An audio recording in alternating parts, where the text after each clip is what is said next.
major what part. About today? Lady, shut up, man. No, I'm talking about. No, listen, man. You don't get to speak to me ever again. Ever. You. Get out.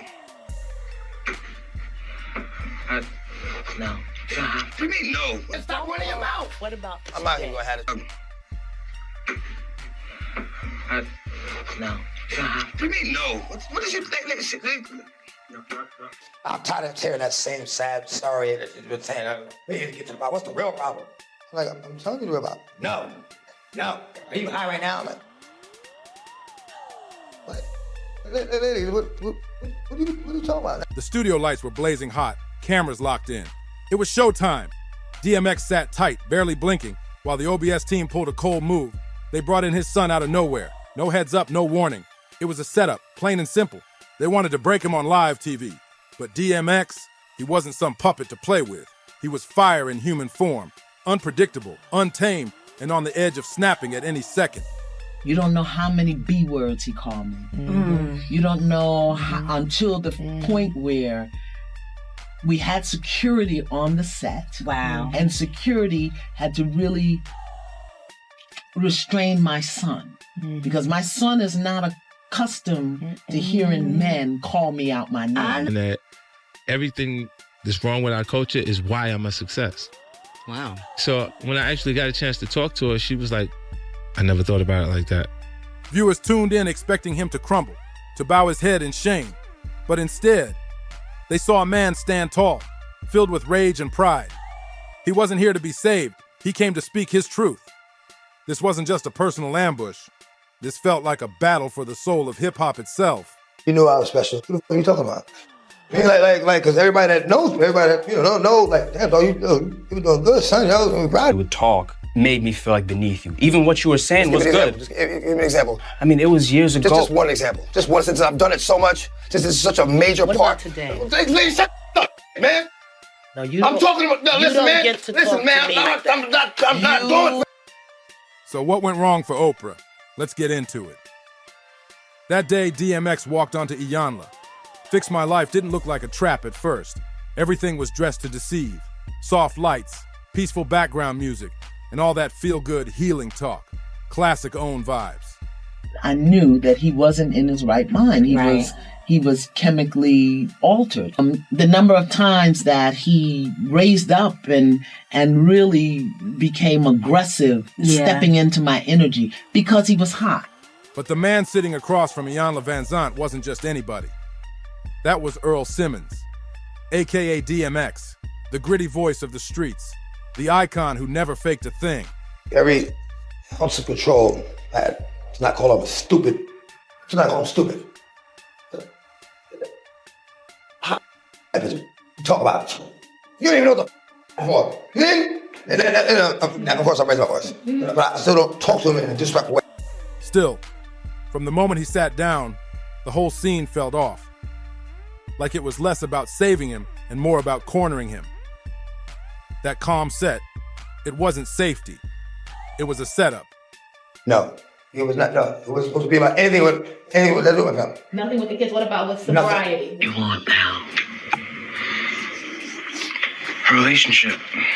A healthy relationship with you. Can we have that? Yeah, I mean, that's what I'm.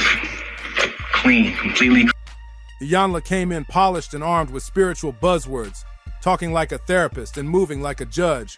She brought structure. DMX showed up with raw pain, no filter, just himself. But he wasn't on neutral ground. He was dropped into a well-planned production where someone was pulling strings from the shadows. And who was behind it all? Oprah Winfrey. That's how I was going to with the last 6 months of my grandmother. So I just woke up one day, didn't want to get out. And I was clean and sober. Didn't drink anything for the last 6 months of my life. The queen of daytime healing had her fingerprints all over it. OWN needed ratings, something explosive, and DMX was their moment. They framed the episode like a savior meeting a lost soul. But people online saw right through it. They were saying loud and clear, this was never about understanding DMX. This wasn't about healing. It was about framing DMX, packaging his pain into a 1-hour TV episode, and selling it like it was some deep emotional breakthrough. Like, she was just mean and out. Like, I was mad at you for a good little minute. I'm tired of dealing with these fake in the industry, and you know what I'm saying? I'm gonna end up killing somebody. From the jump, DMX knew he'd been set up. He later said straight up, he was tricked into coming on the show. He thought it'd be a real talk, a heart-to-heart. Instead, it was an ambush, cold and calculated. He walked in thinking it was about reconnecting with his son, maybe even patching things up with himself. But what he got? A staged interrogation, hiding behind the mask of tough love. Snuffs the nigga, pow! Knocks the dude out, the dude is out on the ground. So now he takes the watches, we go up into the studio, I think we was in Quad that day. We go up in Quad, they call us up on the phone from downstairs. Yo, the police is on their way upstairs. What was it like being around DMX? DMX was dangerous, man. Like, not dangerous, but he's like, when you around him, he's like, you don't know what's gonna happen. You know what I mean? Iyanla wasn't there to meet him halfway, as she was there to press him, test him, and poke at his wounds for the whole world to see. On live TV, she straight up asked if he was high. Not like she cared, but like she was accusing him, putting him on trial. She dug into everything, his addiction, his trauma, his kids. And when he reacted with raw emotion, when he flared up with pain and anger like a man who's seen too much. We doing party up, right? Yo, gonna make me lose my mind up in here, up in here. Right. Gonna make me go all out. DMX accidentally snuffs me. Some real shit. I was like, wow, Knuckles is hard as a mother. That just made it better for the cameras, better ratings. And even then, DMX didn't snap right away. He held it together at first, tried to speak his truth, even while boiling inside. He warned her, "Don't play with my family. You're playing with fire." But they kept filming, kept pushing, waiting for the blow-up. And when it came, when he finally shouted, cursed, snapped, they got what they wanted. That's what they were fishing for all along. And the worst part? The son. No heads up, no build-up, just a surprise drop-in. A kid thrown into the spotlight between cold stares and heavy silence. DMX was blindsided. "I don't even know him like that," he said. "This kid don't know a can of paint." Yet there he was, the boy on camera, coached by Iyanla from behind the scenes like it was some script. Still, DMX tried. He reached back, trying to grab a memory, a picture he once took with his son. He was in a fat farm outfit, holding 2 pit bulls. A proud moment.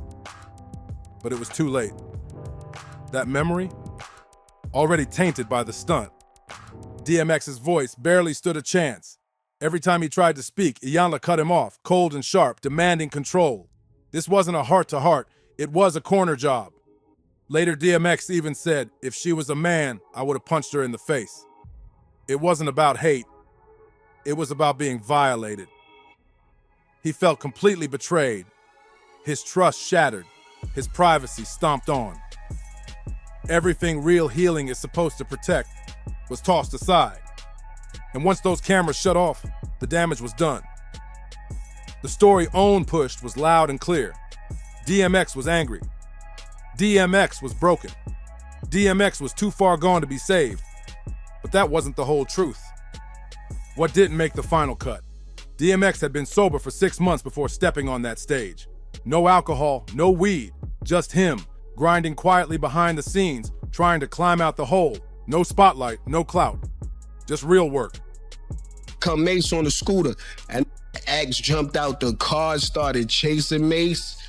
"Yo, get back here, wait till I catch you." So you know me, I'm in the back seat like, what the happened between him and Mace? Like, who is this? As a matter of fact, he chased niggas. And nobody in this crew running behind him to stop this. So I'm like, whoever this is, he a fit. But guess what? That part didn't make it to air. You know why? Because it didn't sell. What sold was the fire in his voice, the flash in his eyes, the chaos they stirred up. They didn't record a man healing. They recorded a man breaking down. They didn't give him room to breathe. They locked him in a corner just to watch him explode. And when the internet clapped back, it wasn't just fans, therapists, journalists, even folks who used to ride for Iyanla said it loud. This wasn't therapy, it was exploitation. Own never apologized. Not a word. Iyanla sent out a teary letter later, but DMX didn't buy it. She's toxic, he said. She didn't fix anything. She made it worse. Jumps in the car with him. We ride out. Come to find out, he stole the car that we're riding in. Like this, I said, X is a lunatic, man. But hilarious. Yeah, he's a good dude, man. And honestly, a lot of people agreed. DMX wasn't just some angry dude. He was Earl Simmons, a man whose rage came from deep scars. You didn't push him unless you were ready to handle what came next. Bark, bite, or both. So when Oprah and Iyanla stepped in that room trying to fix him like he was some act in a daytime drama, they forgot one thing. This wasn't some media-trained puppet. This was a man who lived every lyric he spit. They weren't just facing a rapper. They were facing a man who survived off instincts, lived through trauma, and didn't trust anybody who showed up with a camera and a fake smile. Earl Simmons didn't care for clipboards or soft talk. He could smell a setup from a mile away, and they were not ready for him. Before the world knew DMX as a global rap icon, he was just a scrappy kid in Yonkers.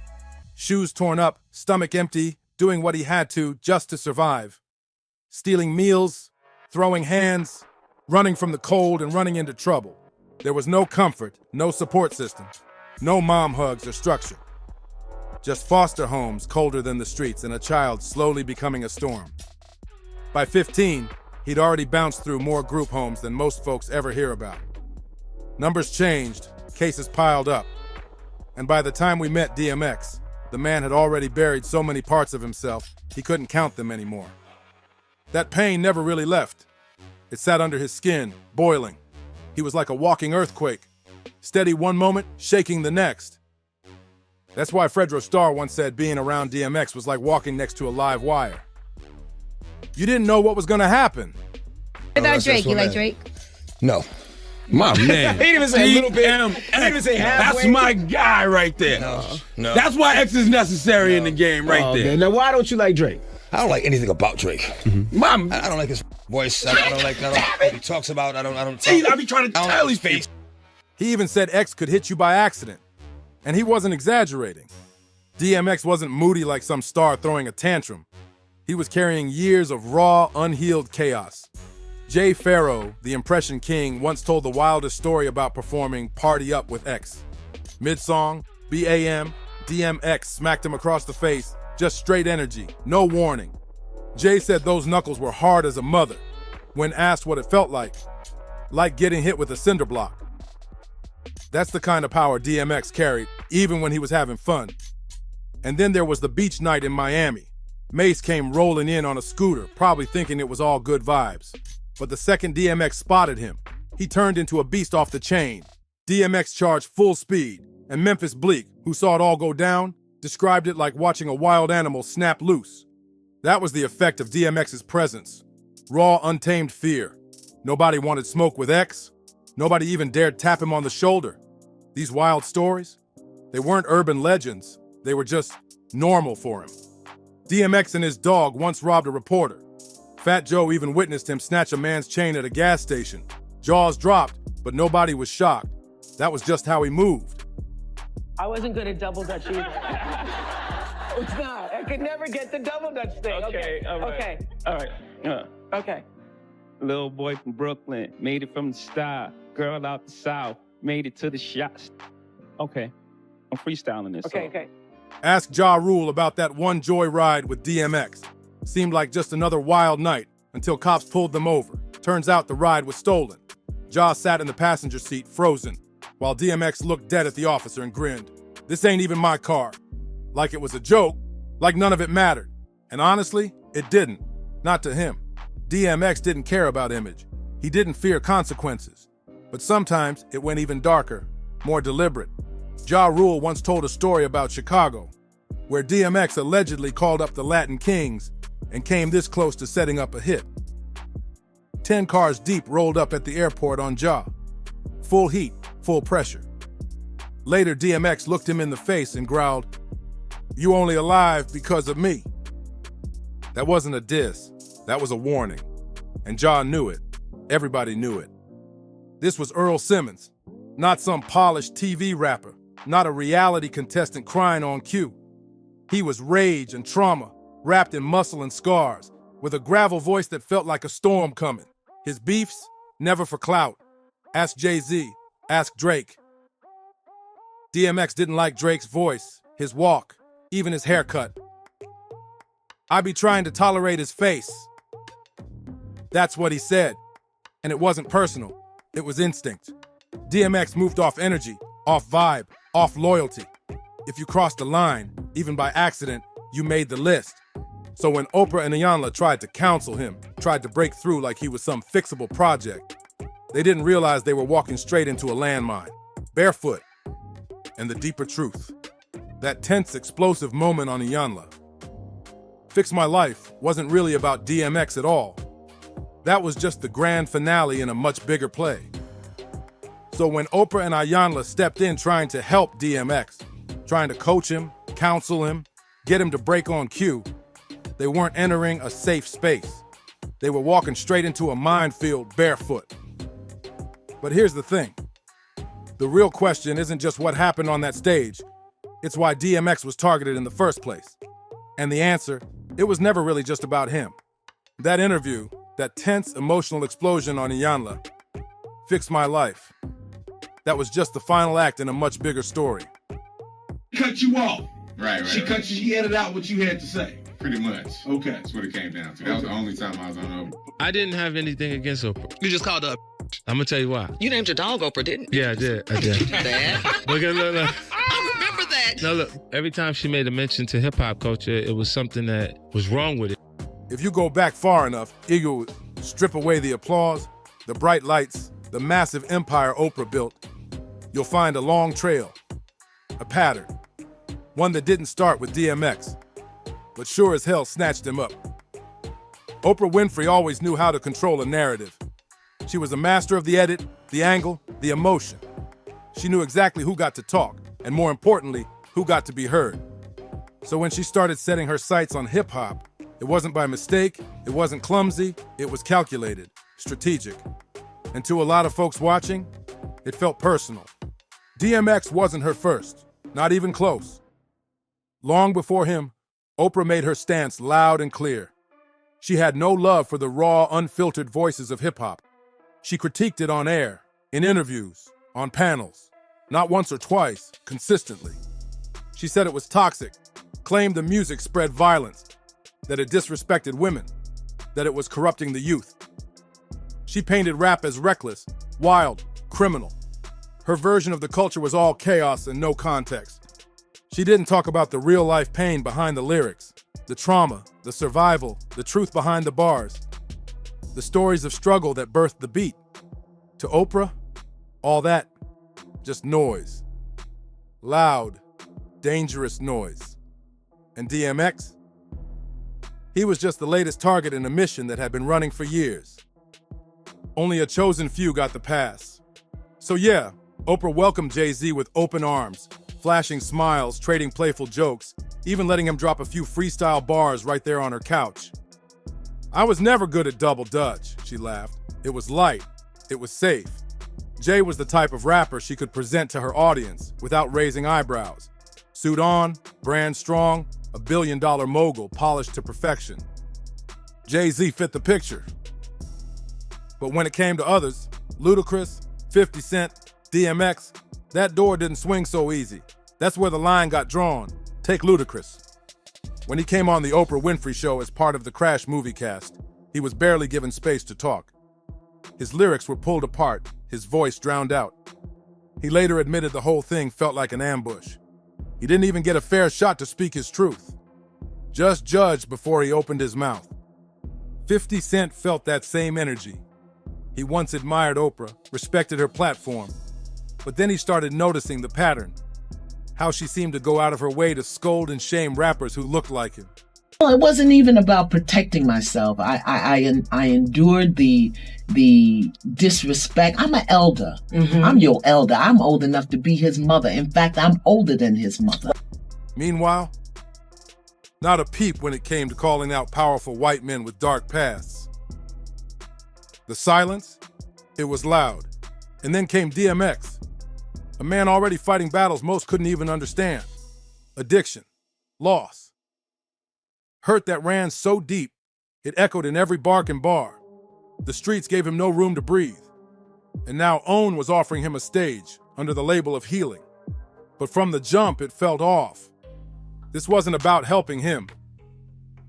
It was about using him, turning his pain into primetime content. DMX wasn't brought on as a human being in need of grace. He was cast as a problem. And Iyanla Vanzant, standing in for Oprah, didn't come to listen. She came to discipline. It was a performance, a strange kind of theater where healing took a back seat to control. The world watched as DMX got boxed in, poked at, triggered, until he exploded. And the questions she asked, they weren't real questions. They were setups, just fuel for the breakdown they were waiting to capture on camera. She pushed, he pushed back, and boom, the headlines wrote themselves. DMX explodes on Iyanla. Another black man painted as out of control, angry, unreachable. But let's be real. Who was actually in control of the narrative? Because this wasn't about saving DMX. It was about framing him as the opposite of everything Oprah built her brand around. Order, elegance, and acceptable transformation. Oprah's empire thrives on stories of redemption, but only the ones that can be tied up in a bow. You had to be polished, polite, and presentable. DMX. He wasn't any of that. He was raw, rugged, unapologetic. He didn't shrink himself to fit anyone's idea of acceptable. And in Oprah's world, that made him a liability. Or worse, a symbol. A cautionary tale dressed up as content. That's the harsh truth behind respectability politics. The pressure on black success to behave, smile, play the part, be twice as good, half as loud, and never too real. And I see him, that was the second day shooting. This after I said, I said, first day, she tricked me. I'm like, yo, I ain't got time for this. I'm not with this. Like a hip hop convention, when you go to the convention center in Vegas, you see so many booths that have black ownership and are part of a new black culture. Oprah's platform celebrated those who learned how to switch codes, who found the rhythm of corporate charm and spiritual calm. She gave light to the polished few. But for people like DMX, men who wore their scars on their sleeve, who didn't water down their truth, there was no room. And that's why this whole thing hit different. Because it didn't feel like care. It felt like a show. A performance, not protection. Oprah didn't bring DMX on to honor his humanity. She put his pain on display, held it up to the spotlight like an exhibit. Here was a man already carrying the weight of the world. And instead of asking, what happened to him? The whole setup screamed, what's wrong with him? And when folks started calling it out, fans, critics, even people who once praised OWN, they didn't stay silent. They saw it for what it was, a distorted lens on hip-hop, a narrative built not on healing, but humiliation. People were told they were being too sensitive, but they weren't wrong. BT's Hip Hop versus America was a direct clapback to Oprah's stance. It was hip-hop's way of snatching the mic back and saying, nah, we'll speak for ourselves, because here's the truth. Hip-hop's always being put on trial, always being asked to explain itself, apologize, clean up. Meanwhile, the systems it exposes, poverty, racism, injustice, they get to slide under the radar. Even years later, that tension's still in the air. Folks didn't forget how fast Oprah spotlighted the allegations against Russell Simmons and Michael Jackson, men who either got cleared or weren't able to defend themselves fully. But when it came to Harvey Weinstein, someone in her own Hollywood circle, this man has been cleared of any allegations, period. They investigated the situation. It looked like it wasn't anything at all. But then you have Harvey Weinstein, on the other hand, who is even paying out his victims at this particular time. And Oprah is not doing or highlighting anything about Harvey Weinstein. Silence. Loud, cold silence.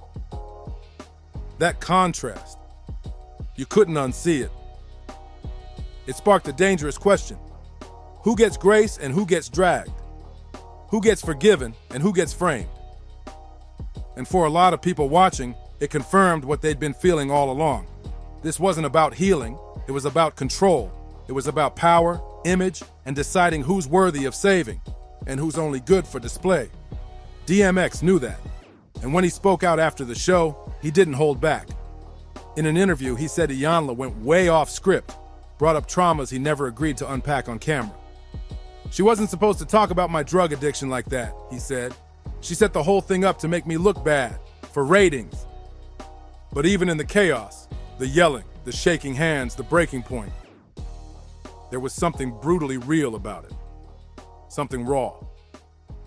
That moment wasn't just television. It was a man cornered, cracking under pressure, but still fighting to keep a piece of himself intact. And that hit harder than anything scripted ever could. DMX wasn't out here playing the victim. He was fighting to be seen as more than just one. Fighting for respect, for dignity, in a space that felt more like a trap than a safe room. And the audience could feel it. Watching that episode felt like witnessing a man being picked apart while he was still breathing. Exposed and vulnerable with nowhere to run. He could feel it too, the tension. One wrong word, one wrong move, and the whole thing could blow up. And at moments, it nearly did. There was a point where DMX stood up, eyes blazing. It looked like he might flip the table, storm off the set, or shut down completely. But somehow, he stayed. Not for the cameras, not for Iyanla. He stayed for his son. Because underneath all that rage, buried deep under the growl and scars, was a love so real, it scared even him. Other rappers, ones who knew the sting of being twisted by the media, spoke up. Loud. They slammed Oprah and the production crew for what they called a clear violation of DMX's legacy. To them, this wasn't just a badly handled TV moment. It was disrespect, a betrayal. All I've given you is unconditional love? I'm not gonna lie that. Because either way, I'm fine. I've made peace with it. Yeah. DMX had always been honest in his music. He never hid his addictions, his pain, or his battles. He laid it all out, raw and real. And to see that honesty twisted, used for drama and ratings, that hit deep. It felt like a setup, some said. Like his darkest truths were thrown on screen, not for healing, but for entertainment. One artist said it straight. Oprah disrespected DMX. His words echoed the feelings of fans and fellow artists who watched everything unfold. They pointed to one of the most brutal parts, the surprise appearance of DMX's son. A moment kept secret from him until the cameras were already rolling. To DMX, that wasn't healing. That was betrayal in real time. This wasn't healing. It was manipulation, plain and simple. DMX's personal journey was hijacked and twisted without his consent, turned into a dramatic storyline for TV ratings, and viewers felt it. The moment his son walked out unannounced, you could hear the discomfort ripple across the internet. People knew the line had been crossed. Even Iyanla, later on, admitted the vibe shifted from healing to full-blown spectacle. The raised voices, the jabs, the cornering questions, all of it clashed with DMX's hope for something real, something respectful. She confessed the episode lost its way. What was meant to be a bridge turned into a battlefield. Some folks labeled DMX's reactions as ungrateful, confrontational, but the real ones, they understood. They saw a man trying to keep it together while getting poked and prodded in front of millions. They saw the betrayal, they saw the frustration, and they knew this wasn't just a meltdown, it was resistance. For once, the internet didn't just eat up the drama, it challenged the very structure of it. Was this ever really about helping him? Or was it all a trap? A plan to humiliate a man who was already hurting? What should have been a moment of growth turned into a public ambush? DMX's rage, his refusal to play along, sent a message to everyone watching. He was broken, sure, but he was never fake. And that truth hit harder than any edit could hide. That's what made the fallout so powerful. The show tried to crack him open, to break him down into bite-sized clips for views. But in doing that, they exposed themselves. Because when a man like DMX refuses to perform, when he pulls the curtain back and shows what's really happening behind the scenes, that's when the whole illusion shatters. The real damage? It wasn't to DMX. It was to the show's glossy image of redemption.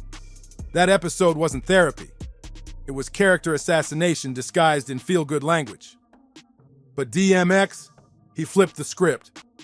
His rawness, his honesty, his refusal to be molded scared them. And that's why the fallout hit so hard. Because some truths, they can't be packaged. They can't be staged.